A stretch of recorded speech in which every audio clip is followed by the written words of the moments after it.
Welcome to Blade HQ, everybody. My name's George. Today is December 11th, 2023, and we are very excited for Christmas, so I threw some green new knives on the table today. Let's talk about it.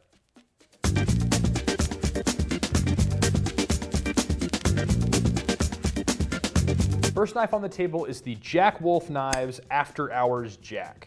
And for those of you who noticed how slick I opened that just now, that is because this, I believe, is the second Jack Wolf to not have a slip joint.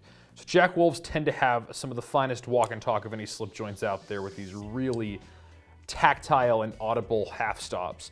However, this is a very modern folder. It kind of has the Barlow vibe, maybe with a bit of a sheep's foot blade on it, but still the S90V you come to know and love from all those Jack Wolves. Titanium frame, and this one's got this green Kiranite handle. Goes for $349.99. These are dropping on December 15th, so I believe that's this Friday. I could be wrong. I'm bad at date math. But this is a cool knife. It has a few different flavors. I grabbed the Kiranite one because Kiranite is one that I've only ever seen on two brands. I've seen it on Case Knives, and I've seen it on Jack Wolf. And most of the time you see it on the traditionals. But this one, it definitely has some traditional flair, but it feels very modern to me. So if you love the look and feel of a Jack Wolf, but you like a lock and a one-hand opener, this guy right here, After Hours Jack, is the Jack Wolf for you. Next up, for all you German speakers out there, I believe W-E-H-R-W-E-I-N, so Matthew Wehrwein, I think? I believe that is Wehrwein, and Wehr is the company, Wehr Knives, and this is the Allie-P. These are named after Matthew Wehrwein's dog. He has a few dogs. I was looking at his website, and it's really cute. He names all of his knives either after his dog or his dog's nickname. Really fun. And that is not the point I wanted to talk about with this one, though. So this knife, I thought, I'm like, wow, that is a clean design. And then I thought to myself, what is a clean design? So I went and looked into it a little bit. I talked to one of the graphic designers, and they were like, it is something that isn't cluttered. And I want you to notice this. So this is the show side. There's no Torx head on the thumb stud or on the pivot or anywhere along here. And then on the back, you have one for the lock bar insert, one for here, and one for the pivot and the screws for the pocket clip and holding the knife together. So they're not doing any machining backflips that are gonna make it impossible for you to maintain your own knife. But my goodness, what a simple, neat design. And in my opinion, that is what makes a clean design. Tell me if you disagree on what a clean design is, but I think this one is very clean. As opposed to, I was talking to Timote and he showed me this custom that had some like raindrop carbon fiber handle and then this razor wire Damascus blade. And he referred to it as nasty, in a good way, the best kind of nasty. And I think it's because that is a very busy design. It has a very complicated material, but this is less busy. And I think that the Wehr Allie-P is gonna be an absolutely great knife for everyday carry because of that. You're gonna get a good quality piece that looks good, but doesn't call too much attention to itself. These are going for $385, and my goodness, are they sweet. Come in a bunch of different flavors too. Next up, new from Kansept Knives, we have the Cosmos. So this one's designed by a fella named Paul Munko.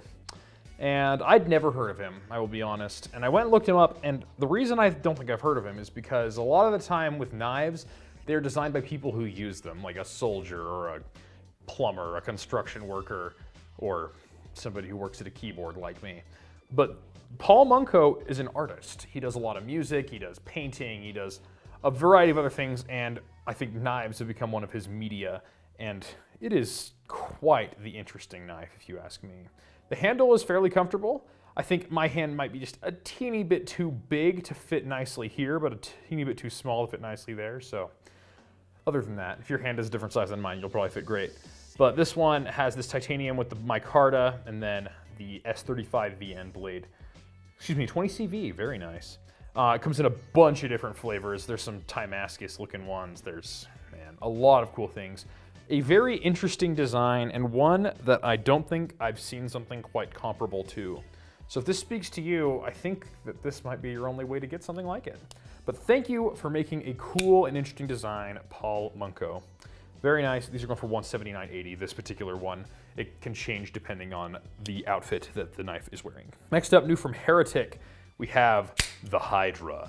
So we've had Hydras before, but these ones are back with some improvements. This one's got the Magna Cut blade and this green aluminum handle. I love the green they did. And this one is a single action OTF. And let me talk to you a little about single action OTFs. The double actions definitely have the cool factor if you can suck them back in with the same mechanism you opened it, but that means they have a track to go on. And there is something special about the way this thing hits. It recoils. It reminds me a lot of the more powerful single action OTFs out of Microtech, but Microtech hasn't made Halos in years. But this, you can get right now at Blade HQ. And honestly, the price isn't ridiculous. $441 getting you that Magna cut with this green aluminum. And I'll tell you, oh, look at that. It went... I have way too much fun with single action OTFs. These things are terrifyingly powerful. These are the one, like if you launch a OTF into your hand like a double action, it'll just knock off. Do this with this, you'll need to see a doctor. I will not demonstrate because I do not want to see a doctor today. And then lastly, I'm gonna have them superimpose a Leatherman Micra right here because the Leatherman Micra is back. It was discontinued for a while, but it's back with some colors. And I'll tell you, when it comes to keychain multi-tools, I'm going to diverge from the debate of yesteryear, which is small Swiss Army knife or Leatherman squirt, and I'm going to say Leatherman Micra is the way to go. You still got that knife blade, but instead of the pliers, which in my opinion on the squirt, the pliers are more useful than nothing, but they're very small. I'd rather have real pliers for it. You get a really robust pair of scissors, and those scissors are hardcore scissors. However, I did bring a Leatherman to stand in, and that is the Arc. Leatherman Arc is super great, and it is being restocked on the 16th. So, if you missed the Arc drop, they sold out really fast. We have more coming, and I would recommend acting very quickly upon their drop if you want one by Christmas, because the deadline is creeping up on it shortly thereafter. And those are going for $229.95. Well, everybody, thank you for joining us for New Knives today, and we'll see you next time.